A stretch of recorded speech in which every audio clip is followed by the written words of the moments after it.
Hello and welcome back to the KCC channel. I'm Rob and I hope you are having a wonderful day today. Today I have 5 stories for you from the Malicious Compliance subreddit. Before we start that, if you're new here, make sure to hit that subscribe button. It's completely free and you can always change your mind later. But if you stick around, my friend Carmen here just might have some cookies for you in the near future. Alright, on to the stories. Let's jump right in. This story comes to us from One Glass One. By the book.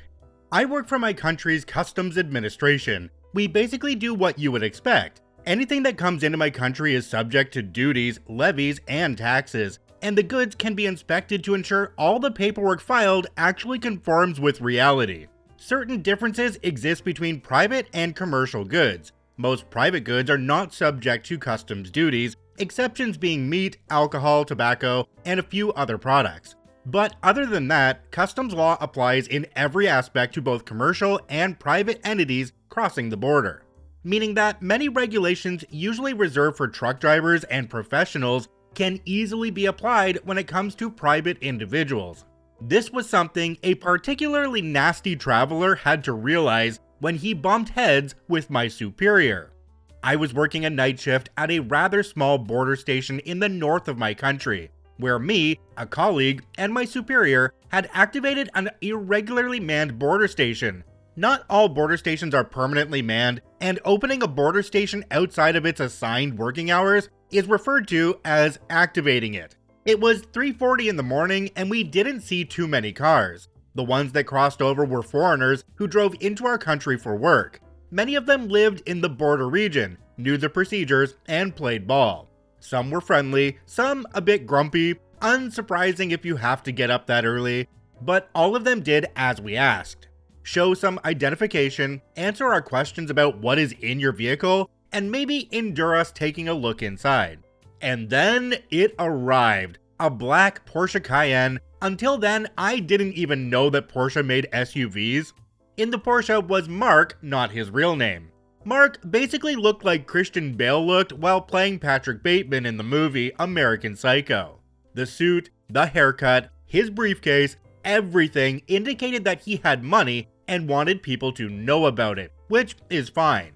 People should enjoy having nice things, and signaling is a part of social interaction. We treat everyone the same, and we expected this encounter to go uneventfully as the previous ones. Boy, were we wrong.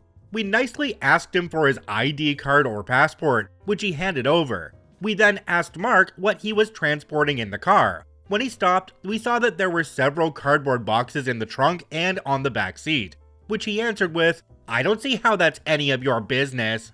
Bad mistake. It was in fact not only our business, but the very nature of our job. And since Mark had not only failed to answer, but had also failed the attitude test, we ordered him to open the trunk. He got out of the car and opened his mouth again. "I will open the trunk, but just so you know, I want this done by the book. You touching my stuff is unacceptable to begin with. So if you damage anything, or I find as much as a smudge, I will put you in a world of hurt. Now confirm that you understood me, now." At this point, my superior stepped forward. "We have understood you quite well. Now, I just need to know whether you were serious when you said that you want this to be done by the book. Can you confirm that you want this done by the book?" Mark then sealed his fate by answering in the affirmative, upon which my superior updated him on the situation.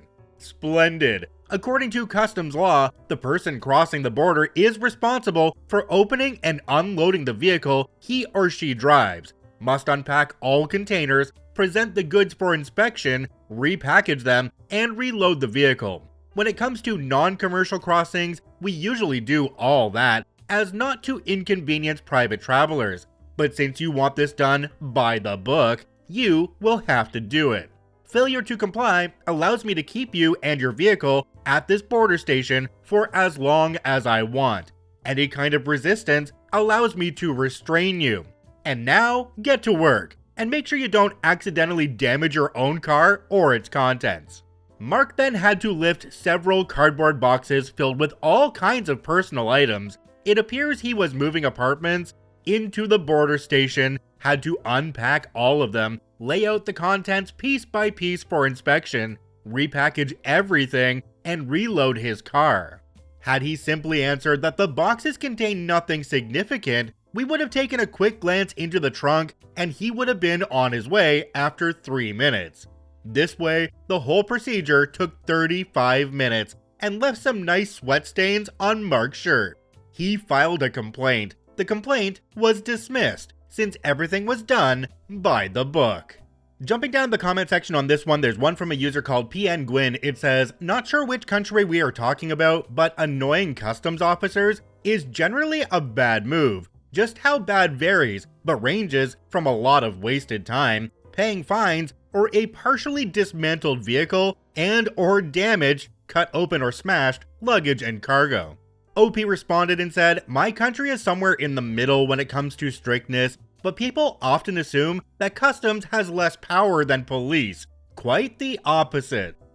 Geez, I guess you could say this guy's attitude was a lot to unpack. He was a foreigner though, so maybe he was just used to different customs. You could definitely tell this wasn't at one of the US border crossings though, because they would have stripped the car down to the bare frame just to inconvenience him a little bit further. This story comes to us from Kilted Turtle. "It looks perfect on my monitor. Okay, I can work with that.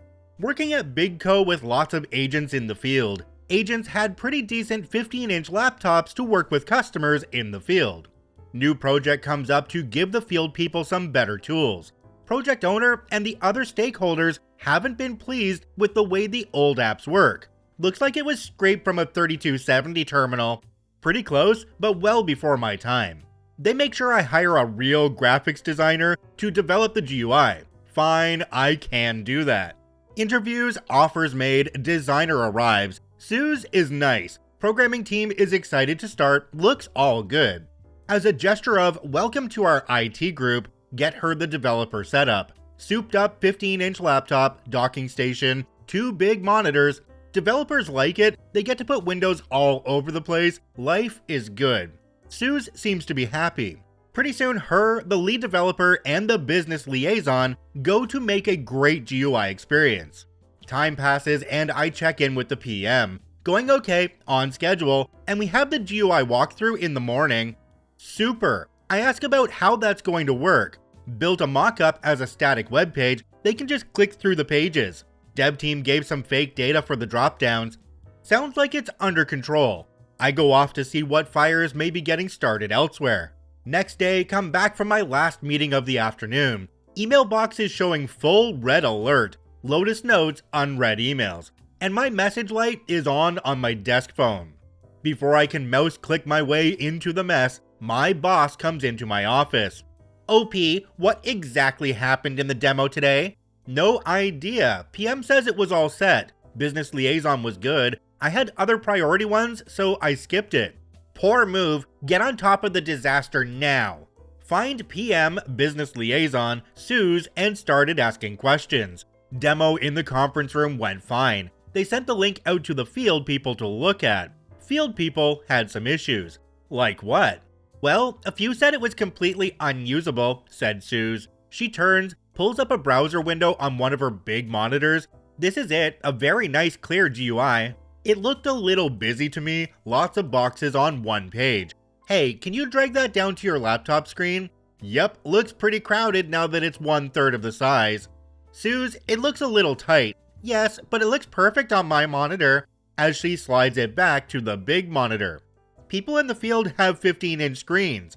"Well, we should get them bigger ones. It looks perfect here, and I'm the GUI expert." Sigh. Second sigh. Tell the PM to meet me in my office. Tell the others to go home. Long, unhappy conversation with PM. Much arm waving, etc. May have used the F word a few times, maybe a few times in the same sentence. Bottom line, was going to be hard to move Suze from the works perfect on my monitor. Next day, Suze comes storming into my office. "What the effity F happened to my effing monitors? Some F-wad effing stole them, that effer." Breath. "And they left a effing note. What the F does eat the dog food effing mean?" Wow, she could be management material. Oh, that's a phrase we use. Eat our own dog food. Every time we build a new system that has user impact, we are the first users. So when it's bad, we get to see it first. Suze yells, "What does that mean to me?" No F words, maybe not management material. It means that your users have 15-inch screens. You had a giant screen and kept going, "It looks perfect on your monitor." Now you have 15-inch screens to see what they see. You know, eat the dog food. Suze sighed and walked away. 4 days later, the revised UI demo went very well, and she got her monitors back. Monitors were from the IT storage area. They were happy to get rid of 2 of the old monitors, unamused when they came back. Jumping down to the comment section on this one, there's one from a user called Z4 Driver. Love those cars. It says, "Seems that in the project description, the must work on a 15-inch screen was missing." Another commenter down below called Nekima says, "Suze sounds pretty stupid. If she could not understand the obvious issue, she should have been fired." Just the simple fact that she made a recommendation that they give the people in the field larger screens? I mean, come on. You are not thinking clearly, lady. It does kind of make you wonder how somebody gets into a position like this in the first place, if they're really not that good at figuring out what exactly it is that they're supposed to be doing. This story comes to us from Bat-Kevin. Don't move? Okay. Warning, gross. There is a particular delivery app that I use. The unfortunate thing is that they direct the drivers by what seems to be the fastest route, but isn't always logical. My condo just so happens to be located right next to a senior living community, and it takes the drivers there. I know this and put directions on my orders. I sit by the phone because the app is broken and I cannot contact the driver until they reach out to me. It is an incredibly quick fix, 3 immediate left turns, just annoying. The other day, I placed an order and got a new driver who went to the senior community and spent 30 minutes wandering around, getting further and further away from where I accurately was on the map, before finally calling me. I told him exactly what he needed to do. Go back to the main road and turn left. Then turn left into the very first driveway with the for sale sign next to it. Then make an immediate left as soon as you enter the complex. That is where I am. He said okay and hung up. I then watched as he went back to the main road and turned right. Repeated calls went unanswered, and I watched for another 30 minutes while he went everywhere but the direction towards my home. He finally called me again, and I was able to get him pointed in the right direction, and he even found my complex. He then proceeded to discard all other information I provided and began wandering my complex. He was getting close, so I headed toward my door.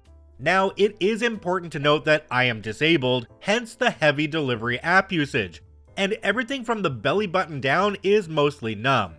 I don't know I need to use the bathroom until it is near emergency status.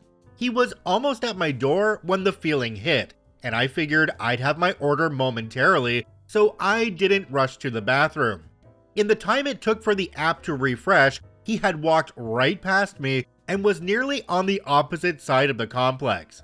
At this point, I decided to go to the bathroom, and he could now wait for me. Just as I was about to stand up, my phone started ringing. I answered as I stood, and the exertion made me release the contents of my bowels into my pants. The man was screaming into the phone that I give him directions when I looked down and saw a puddle forming on the floor at my feet. I muttered, "You've got to be effing kidding me." The man heard me and shouted, "Don't move," then hung up. The damage was done. I already had a mess to clean up, and it took this idiot 2 hours to go 300 feet. So he can smell the fruits of his labors. I sat back down and waited. It still took him a while, but what was really unfortunate for him is that the order included alcohol, so he had to scan my ID, and my porch light doesn't work. I could have used my phone light, but decided I didn't want to. He saw what was going on at my feet and was trying as hard as he could to get out of there. Hey, you wanted to find me, and now you did. Stay a while. He eventually got my ID to scan, and he ran back to his car while I cleaned myself up. The drinks may have been warm, but they were delicious. Jumping down to the comment section on this one, there's one from a user called Pandora-tastic. It says, "Why in the world would you keep using that app? Are no other apps available in your area?" So a while back I needed some extra cash and I actually went out and did deliveries for the company with double D's in their title. Yeah, that one.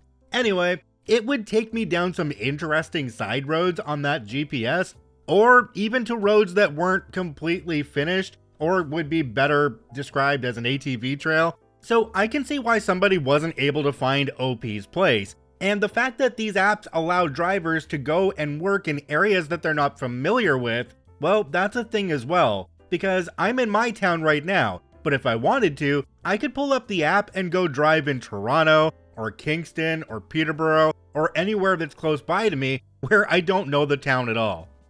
This story comes to us from Orca Mayo. The cop said I had to, so I did exactly that. For context, I used to work as an impound driver in my city. We were the bad guys, and always got angry folks getting their vehicles back. But this one was personally my favorite release I did. One of my coworkers towed an old Ford minivan from the late 90s that was parked in a strip mall's parking lot for being a non-customer. So he brought it to our nearest impound lot. Around a week later, I was assigned to release the car back to the owner at a scheduled time. We give people a grace period of 30 minutes after their appointment to compensate for traffic and arranging themselves transportation to the impound yards.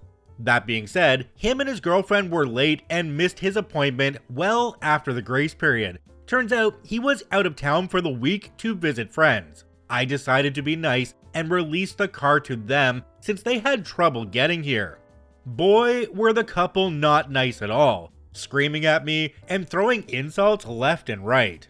Anyway, I asked for their information. He refused to hand it over because he said that I would steal his info and sell it. I don't know how he came up with that, but whatever. I told him that we don't do that and it's for the paperwork in order to release the car. He made threats to me and said that he would ram my work truck out of the way with his van. I drove a Ford F450 with a wrecker on the back. There was no way he would be able to.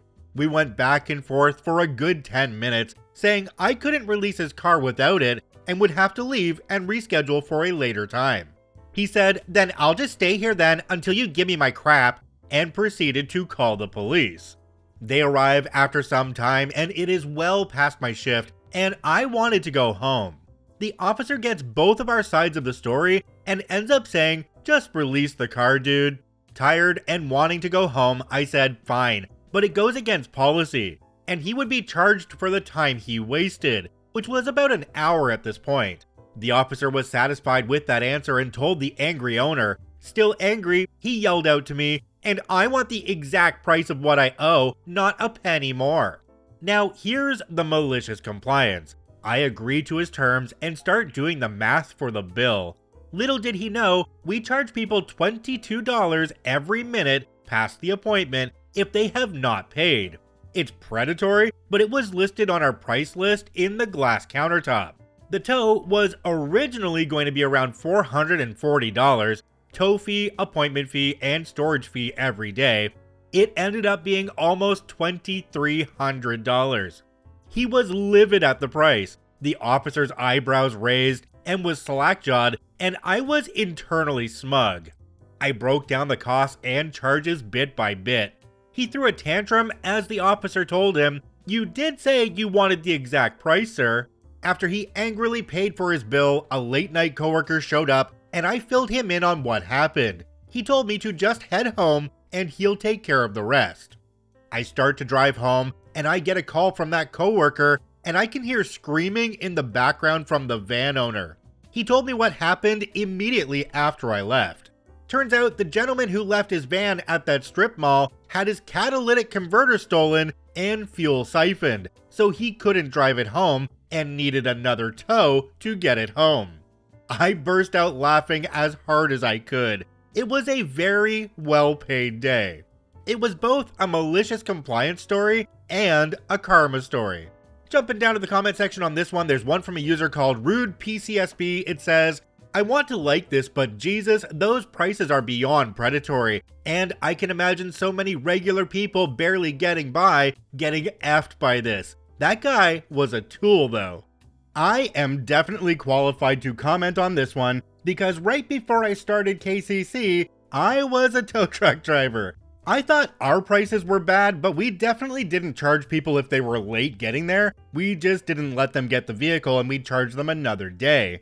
In this case, the lot storage fee was $60 a day, and that was actually really reasonable considering some of our competitors. One little recommendation I have is if you ever need to call for a tow truck driver, be nice to that driver. Pretty much every person that driver has to deal with over the course of a day is having one of the worst days they've had in a long time because their vehicles are broken down. That can weigh heavy on the driver themselves, so treat them with some respect. It goes a long way. Oh, and they also like tips, just saying. Our last story today comes to us from, I don't know, my BFF Jill? Cash only, you say? Tow truck story reminded me of my own tow truck malicious compliance a few years ago. Obligatory mobile post, sorry for bad formatting, yada yada. I was living in an apartment with a small lot, and during the winter, if there was a storm, we were supposed to move our car to the street for the plow. Usually, we would get an email and or text with the time to be out by. Usually. So one night, overnight, we get about 1.5 inches of snow. This is a place that gets a decent amount of snow, so no big deal. I wake up at a normal time. No text or anything. It's going to be like 40 degrees and sunny, so it's going to melt anyway. I figure I don't need to bother moving the car, so I sit down to play some video games before I go to work. Around 10 a.m. or so, I hear the plow outside and say, okay, get my boots and coat on and get ready to go. I get outside, plow is gone, and people are starting to move back into the lot. So rather than move my car for the sake of moving it, I clear off the snow, grab my shovel, and clean out around the car where it got plowed in. Honestly, our plow drivers suck, so it was the cleanest spot in the lot. Go back inside for an hour or so, walk outside to go to work, and car is gone. What's that about? I didn't get any call or notification or anything. Nobody knocked on my door. I'm 99% sure it got towed, but I'm fuming, so I called the police non-emergency line to report it stolen. Police, super helpful. I explained the situation and that it's probably towed, but I'm confused as to why it was towed. They say it's a civil matter, so they aren't going to charge anyone with theft, but they are at least able to locate where the car is. Tow shop across town, $15 cab fee, whoopee. Called the shop to confirm my car is there and see what the damage is. $180 cash only. This is like 2019 in the United States, so cash only kinda weird. But I was working at a winery making tips, so I had a lot of cash saved for a rainy day, luckily. A quirk of that is that being a small place, oftentimes the tips are in small bills, and we usually don't have enough big bills to exchange them. So on a day I make $100 plus in tips, I leave with a lot of 1s and 5s. First, I tackle my change jar and count out $18 of loose change. Then I get the rest of the cash, as many 1s as I can, then 2 5s gets me to $180 even. Perfect. Honestly, this was only half malicious and half wanting to take the opportunity to unload the absurd amount of cash I had laying around. But off I go. Get to the shop, ask if there's anything they can do because I really don't think they had a real reason to tow me.